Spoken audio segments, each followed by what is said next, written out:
What's up, you guys? Everything's out of Ed here. Just woke up. I ain't gonna lie.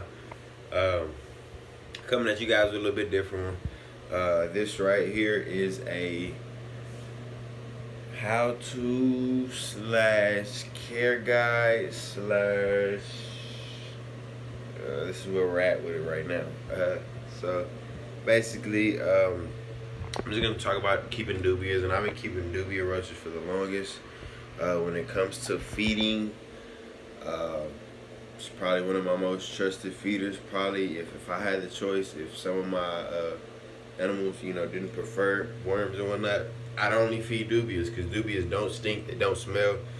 They're not like hood roaches. They're not running around eating your crumbs and leftover bits off your plates. None of that. They don't eat fruits and veggies and grains and nuts and shit like that, stuff like that. And so yeah, I'm gonna show you guys what my colony looks like. It's a small colony. I just started growing it again, and let's show you how it looks. She just laid eggs, if you guys can tell. High in protein, man. That fish food, dude, it grows monsters. We move forward. She just had babies. And dubias have live young. They're South American, Central American cockroach. They're the cockroach family. They can't climb smooth surfaces. They eat fruits and veggies. I think they have up to 20 to 30 babies per time, and they have live young. I would love to get that on camera. I have plenty of females in here. Those are like, dude, those aren't even dime size. Like, if you had a nose, you could feed those things fresh out the womb to a nose and things like that. They're a nocturnal bug, so of course they only come out at night. They hate the sunlight. And yeah, man, you just throwing some leftover fruits and veggies in here, man. They do their job. I got about, they're running around everywhere, man. That's so good. That lets me know that as soon as I move them to this new enclosure, that the mama and daddies, that they just wanted more space to be able to breed.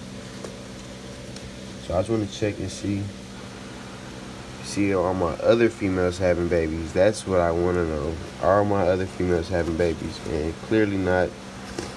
She's the only one who had a baby. I'm up at 20 to 30 and maybe up to 50, but don't quote me on that. I haven't looked into these guys a long time. I've been keeping them because every now and again I go get some for my gecko, my water dragon. Just picked up some more at Herbst Conroe. And those are all males and only feeders, so I was glad to see that my female finally started reproducing. Oats and grain, dude. I'm not sponsored by Tetra, but this fish food, oh my lord, turns roaches to monsters. High in protein. Whatever you put in your feeders is what you get out, man. Whatever you put in your feeders is what you get out, and that's just how it is. So, just like you, whatever you put in your body is what you get out. But they love that fish food, man. They bulk up on it. It's great to gut load them, so you can gut load them. That way your dragon or whatever you may be feeding is getting the same type of deal when he eats those roaches. Look at that big mama over there. She's going over there to get her some fish food. I mean, they love it, man. They go crazy for it. So yeah, and some people keep water crystals and things like that. Man, I have yet, and this ain't even my first colony I've kept. I've wiped out my own colony before. Don't blame me, man. I had a lot of animals to feed at the time, more than just my lizard and things like that. But yeah, man, I've never put water in there. I've had them reproduce way more than that. That's just the first one that has reproduced. All of them in there they're all of sexual maturity, so we're waiting on that. Temperature's got to be right, things like that. But yeah, man, this is basically how I do it, and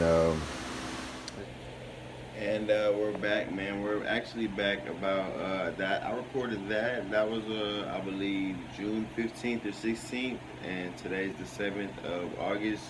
So we're back roughly a month, and that was like the day of her laying, or like just she had laid maybe just the day prior, maybe all of them laid. But yes, we're back at them, and yeah, man, let's just show you the progress. Like I said, I don't use any water crystals or anything. I just use all kind of food sources that hold a lot of water, like kale, carrots, broccoli, apple slices, which you gotta leave. You know, those will go bad really quick, so you want to take those out immediately. But sometimes I just leave the carrots in there till they dry up, and yeah, man, let me just show you how they're doing, man. Show you how big, like I said, they laid like that day or 2 days before I recorded that. So let's show you 2 months now how big they've gotten. They're about a little less than dime size. These are your super smalls that you'll see them in the store for sometimes 10 cents a piece. Sometimes, occasionally, but yeah, let's just show you how they're doing. Call me a bug nerd, call me whatever you want to call me, but guess what? I bet you it's way cheaper to feed my animals, man. So that's about the average size of one right there for sure. They just tear up that fish food. I don't know if you guys can tell. Let me see. Hold on. They just tear up that fish food just all over those carrots, man. I haven't watered them for about a week and fed them for about a week. I don't want to spook them all off. But you'll see. Once one knows, they all know, man. And these are more nocturnal roaches. Like I said, I keep them, man, because they can't climb up smooth surfaces. They do not stink. I'm smelling no odor inside of here. I'm not sure exactly what I'll tack down in beginning of this video. I just, like I said, I'm just back here showing you what it should look like when you're starting off a colony, you guys. So, yeah, man, I've done this a couple times. Had multiple reasons as to why they fell off. None of them due to the simple fact that it's hard, or I couldn't keep up with it. It was just due to me feeding them off too much, or me just literally having so much going on that I wasn't even home at all. It just a lot of crazy stuff that went on as to why my colony first really diminished. And yeah, man, so basically I'm here to say, man, they're super easy to grow. Those little nymphs you see are here at 2 months. I don't keep any heat source on them just because it stays pretty hot in my room, though. But you do need warmer climates for them to breed, and you also want to have a 1-to-3 ratio with males to females. So that's 1 male to 3 females, and they'll definitely do their breed thing. I have 4 females in here that, you guys, like I said, that those long wings are the males that look like regular cockroaches. Those are the males, and those are the females. And like I said, they're real nocturnal, so this light is really irritating them, but they're so thirsty.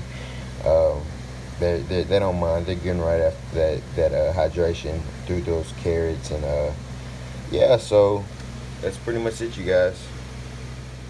No, I do not breed crickets. I just keep, these are basically like my 3 little feed containers. Of course, I do keep the dubias that I grow up and whatnot and breed them out.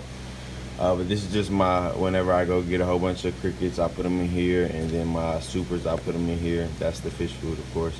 But yeah, my supers, I put them in here. I definitely may start breeding supers. It just depends on the space and things of that nature. But yeah, we're gonna end it on this note.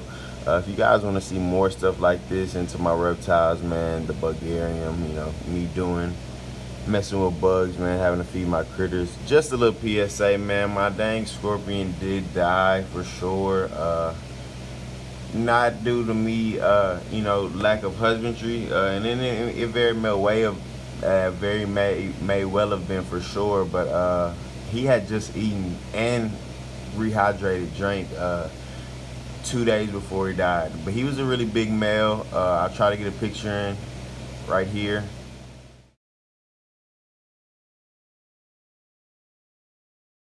And he was a big male, man, and it was just his time. It's basically, it was just pretty much the end of the road for that guy. But I definitely will be getting into the arachnids, jumping back into the arachnids, because when you're dealing with bugs like these that you can breed real easy, the dubias, the crickets, but crickets tend to smell a lot. That's why I don't breed them.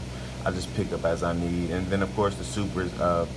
when you're talking about these feeder bugs, man, it's very, very cheap to feed arachnids on these feeder bugs, man. They come in the dozens, very cheap, and the arachnids only take 1 or 2 at a time, depending on what kind of arachnids you own. But yeah, man, I'm gonna quit rambling here, man. If you guys like stuff like this, like I said, man, please jump in the comment box, let me know, man. Exotic Ed, I'm out.